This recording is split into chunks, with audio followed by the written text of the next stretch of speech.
झारखंड, महाराष्ट्र और जिन सीटों पर विधानसभा का उपचुनाव होना है उनका ऐलान कर दिया गया तारीखों का। लेकिन इस सब के बीच में जो इंडिया ब्लॉक है, यानी कि जो विपक्षी पार्टियां हैं, उनके बीच में सहमति नहीं बन पा रही है। हमारे साथ मौजूद हैं मुख्तार अब्बास नकवी साहब। सर, जिस तरीके से अगर महाराष्ट्र की सबसे पहले बात की जाए, महाविकास आघाड़ी में कहा जा रहा है कि सब कुछ सही नहीं है। हालांकि लगातार संदेश ये दिया जाता है कि हम बैठ के बातें कर लेंगे, लेकिन खबरें ये भी आती हैं सब कुछ सही नहीं हुआ, अलग अलग भी चुनाव लड़ सकते हैं।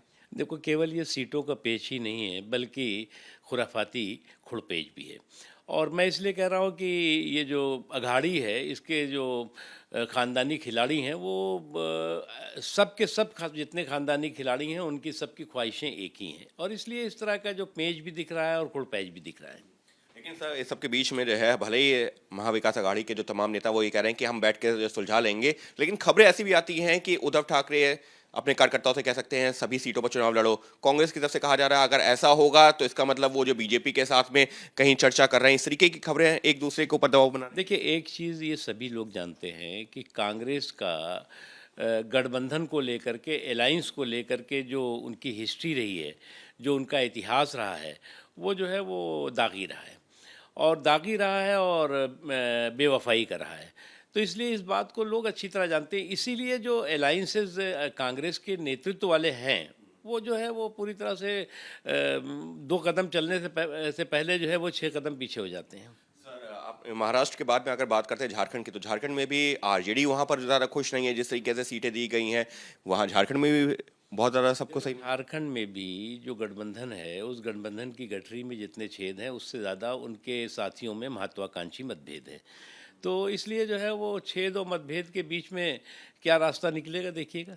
यूपी में उपचुनाव होना है 9 सीटों पर। उस सबके बीच में ये हो रहा कि कांग्रेस को जितनी सीटें चाहिए थी, अखिलेश ने पहले ही उस सीटों पर उम्मीदवार जो घोषित कर दिए हैं। कांग्रेस कह रही है अगर ऐसा हुआ तो हम उम्मीदवार भले ना उतारें, लेकिन समर्थन जारी रहेगा। देखो, कांग्रेस की दिक्कत ये है कि कांग्रेस की ज़मीन जो है वो आज भी बंजर है, लेकिन उसके हाथ में अपने साथियों के लिए बेवफाई का खंजर है। तो ये बात यूपी के लोग भी जानते हैं। जहाँ तक सवाल है यूपी के जो बाई इलेक्शंस है, उसमें चाहे समाजवादी पार्टी हो चाहे कांग्रेस पार्टी हो, उसको अच्छी तरह मालूम है कि इस 9 सीटों पर जो है वो उस चुनावी चौपाल पे चारों खाने चित होंगे। अखिलेश यादव कह रहे हैं कि ये जो दंगे होते हैं वो बीजेपी की एक पटकथा रहती है।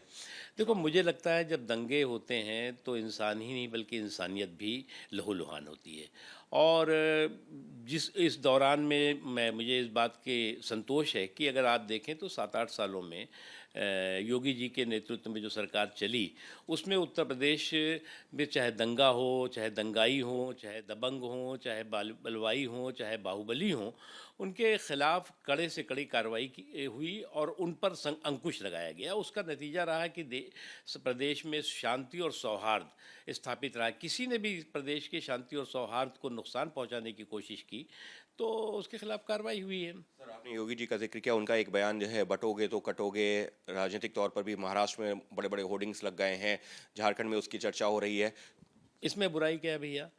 आपको मालूम है बटोगे जो कटोगे मतलब ये है कि जब आज़ादी के बाद बंटवारा हुआ और विभाजन की विभीषिका लोगों ने देखी और महसूस की है और उस दर्द को देखा है, तो वो इस बात को महसूस कर सकते हैं, समझ सकते हैं। उस इतिहास को देखना होगा, उस भूगोल को देखना होगा। वो इतिहास और भूगोल के परिप्रेक्ष्य में बिल्कुल सभी परिपेक्ष सही है। आप देश को जो है वो एकजुट होना जो है वो देश की ताकत है। साफ तौर पर मुख्तार अब्बास नकवी, जिनका ये कहना है कि गठबंधन में ये जो खबरें आ रही हैं विपक्षी गठबंधन में, वो इस वजह से क्योंकि आपस में ही जो तालमेल नहीं है, और इसी वजह से इस तरीके के लगातार जो बयान भी सामने आ रहे हैं और नहीं हो पा रहा है समझौता। सहयोगी कैमरा पर्सन मनोज त्रिपाठी के साथ अंकित गुप्ता, एबीपी न्यूज़, दिल्ली।